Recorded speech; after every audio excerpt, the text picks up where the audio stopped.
Good morning guys! Ayan! Trabaho na naman kami ng ating kapatid na si Rowena. Ayan. So, andito kami. Papunta kami ng Gatorade Hoops. Kasi may trabaho kami ngayon. Okay. Ayan ang ating kapaligiran. Alas 4 pa lang kami bumiyahin na.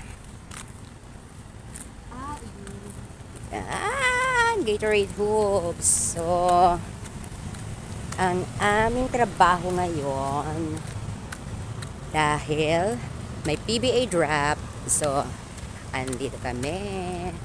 PBA draft combine. Yan. So, madilim pa.